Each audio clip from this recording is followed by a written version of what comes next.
Loyal listeners from all corners of the interwebs, I thank you for making the effort to tune in for another edition of the weekend podcast that delivers biblical and educational content in 30 minutes or less. So now I shall proceed to give you what you need. A couple weeks back, I was watching Conan, and he's doing his opening monologue. Then he goes on to say that a man by the name of Brian Davies and his wife, Lynette, are the proud owners of a Christian-based medical marijuana dispensary called Canacare in a Sacramento neighborhood because God told him to open up a pot shop during a moment of private prayer. So I was like, oh dude, selling weed in the name of God and the gospel? I need details. What is this guy's testimony or backstory? Well, the Davies family were exposed to medical marijuana when a doctor recommended their daughter use it to alleviate symptoms for a bone disease. Brian himself became a convert to weed after finding it helped ease an arthritic condition that affects his spine. So put yourself in Brian Davies' shoes. You're trying to live on Social Security benefits, you're short on cash, you and your family have chronic illnesses, and your doctor recommends that you use marijuana.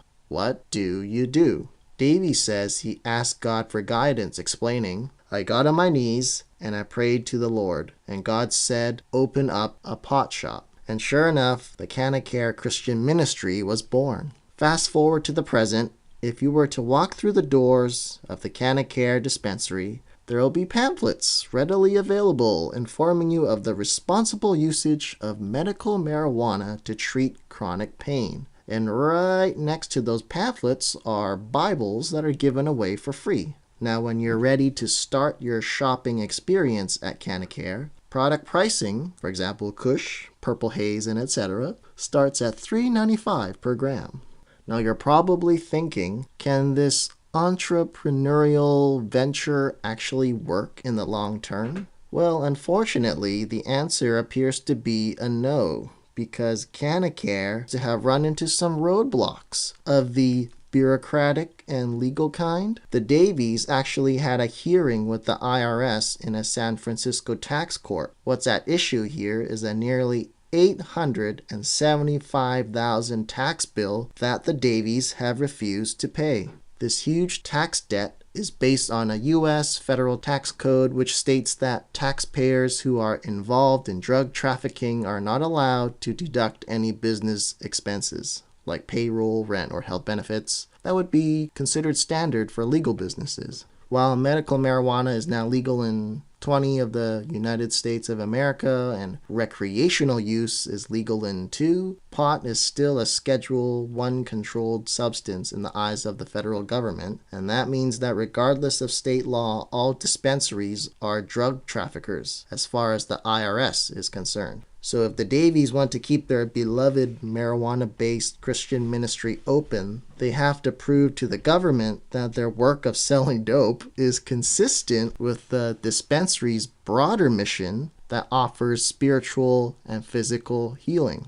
In other words, their main defense to avoiding paying a 6-digit tax bill is to prove that the Canacare pot shop is actually a Christian ministry or an evangelistic tool. Thus, they should be categorized as a non-profit organization or at least a legit business. To back up this claim, Brian Davies cites a typical scenario where a patron might arrive having been diagnosed with Lou Gehrig's disease or some form of terminal cancer, and in cases like these, Davies' clientele have been told they only have so much time to live, and thus they're angry with God. So this is where the religious ministry aspect of Canacare comes in, and the Canacare employees would often pray with those patients. The Davies family feel that marijuana can be used as a legitimate evangelistic tool because it's an organic plant that grows from the ground and God ultimately created it. When used responsibly, in moderation, and with the guidance of biblical wisdom, it can really help heal and outreach those who are in physical and spiritual hurt. So here's the big question. How should the Christian community as a whole respond to this issue? Should we as believers of Christ use marijuana as a form of outreaching ministry? Well, unfortunately, marijuana for medicinal use is not addressed in the Bible, so what the conventional Christian position would do in these cases is employ the deductive biblical reasoning technique, where you take general rules and apply them to specific situations. What that means is, even though God never addressed the topic of weed, Christians shouldn't smoke weed based on 3 timeless biblical instructions.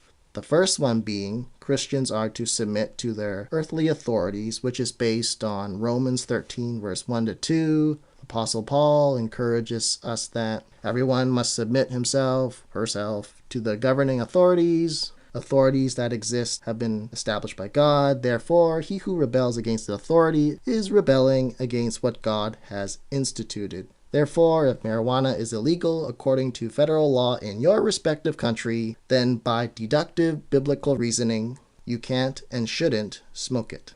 Now on to the second reason why the Christian Orthodox position says no to smoking weed. Christians are to keep their bodies pure, which is based on 1 Corinthians chapter 6, verse 19 to 20. Your body is a temple, you are not your own, you are bought at a price, therefore honor God with your body. Well, that shouldn't be a problem in this case, right? I mean, isn't weed like safer than cigarettes since it doesn't contain nicotine and tar or all those nasty chemicals? Well, actually, smoking marijuana can be extremely harmful to one's health. It actually damages the cells in the bronchial passages, which protect the body against inhaled microorganisms. It also decreases the ability of the immune cells in the lungs to fight off fungi, bacteria, and tumor cells. For patients with already weakened immune systems, this means an increase in the possibility of pulmonary infections, pneumonia, which often prove fatal in AIDS patients. This also includes organ transplantation or cancer chemotherapy, which is ironic because that's the very condition for which marijuana has most often been suggested as a treatment. And here's another startling finding. It reduces oxygen carrying capacity of blood, and therefore, it messes up your heart rate and blood pressure. Unfortunately, I'm not done. There's also long-term effects on brain and behavior as well. It causes short-term memory loss, distorted perception, lowers thinking and problem-solving abilities, loss of motor skills, decrease in muscle strength, and increase in anxiety. And let me just say, being a pro-weed guy myself, the next stat really shatters the myth I had about marijuana. According to the Mayo Clinic in US, marijuana smoke contains 50 to 70% more carcinogenic hydrocarbons than tobacco smoke, and has the potential to cause cancer of the lungs and respiratory tract. I knew it was too good to be true. I've always thought the upside to weed always outnumbered the cons, but in reality, weed damages your lungs, messes up your heart, your thought processes, and it is just as hazardous as cigarettes.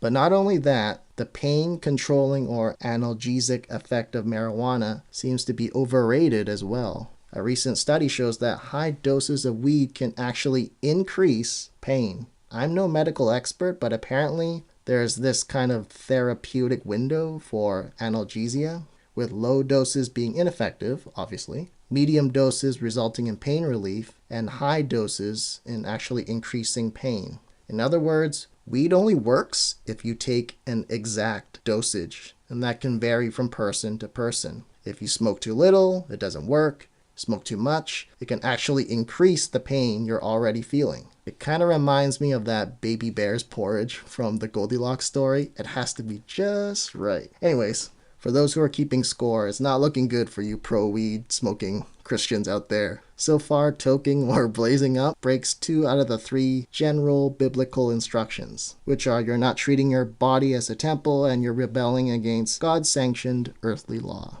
Here comes the third reason why smoking weed is a no-go. The Bible instructs Christians to always be sound of mind. Based on the passage from 1 Peter chapter 5, verse 8, tells us to be sober, be vigilant. The Greek word for sober literally means drink no wine, But what the conservative Christian view does here is they take this specific meaning and showcase its broader contextual meanings as well. Thus, drink no wine can also mean being self-controlled and free of confusion. Now, Greek verbs do have that versatility and flexibility in having different nuances to its meanings. Therefore, Christians are to avoid intoxicants that impair clear thinking. And as mentioned earlier, marijuana certainly seems to cloud thinking and judgment. Now, getting high or altering your state of mind is not something new. In Habakkuk 2:15 of the Old Testament, it talks about how believers during that time were guilty of experimenting, maybe even self-medicating with methods they learned from their foreign neighbors. Woe to you who make your neighbors drink, who mix in your venom, even to make them drunk, so as to look on their nakedness. Now, the reference to mix in your venom is actually an ancient practice of adding herbs or drugs to wine to intensify its intoxicating effects. Thus, from a historical perspective, the use of drugs has been associated with witchcraft and sorcery. In biblical times, pagans incorporated the use of drugs to induce altered states of consciousness, during which they supposedly communed with their gods. Therefore, if Christians are to maintain their commitment to godly standards, self-medication or drug usage, which actually has historical roots in the practice of sorcery, is a definite no. Now, I realize that I went a little off track. I was supposed to examine if Christians should use weed as a potential ministry to outreach non-believers. So first and foremost, the only statement I can make with absolute certainty is the Bible does not condemn or approve of marijuana usage, because the Bible never addressed marijuana directly. However, if non-believers choose to smoke or inhale the marijuana that Christians are selling to them, then unfortunately, that is indeed, by deductive reasoning, unbiblical activity for both parties.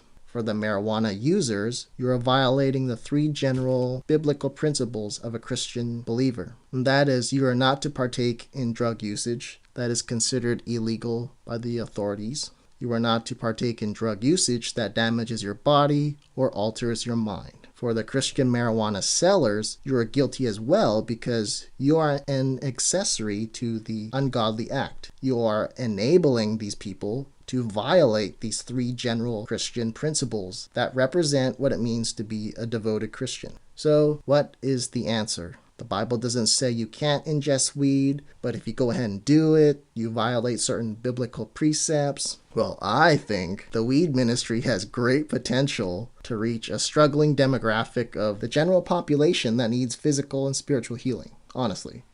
I'm talking about those people with chronic ailments who probably aren't employed, on Social Security or disability, short on cash to pay for the high-end, pricey pharmaceutical pills and drugs. And let's face it, marijuana use is the more realistic option. So what if we change the method in which you ingest the marijuana? What if future Christian marijuana dispensaries sell only marijuana that has been infused into, say, candied or baked goods like brownies and lollipops? But the key here is to not inhale marijuana in its dried up form. Now, here are some benefits I see if future Christian weed sellers specialized in green pastries or green candy. For one, weed users won't be violating the damaging your body rule because you're consuming it orally, not inhaling it, thus you aren't damaging your lungs. And number two, for the marijuana users, you won't be violating the rule of disobeying earthly laws if you have a doctor's note. And for the sellers out there,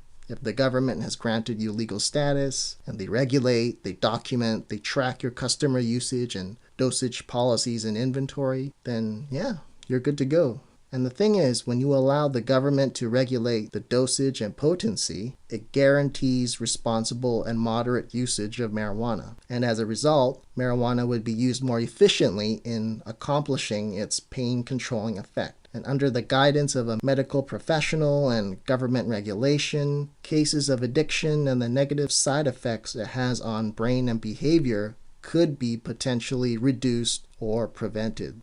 So what do you think, loyal listeners? Are we letting an organic, cost-effective drug slip through our fingers in helping us spread the gospel? Or is it too much of an uphill battle to change that public perception of the negative image that's been associated with marijuana?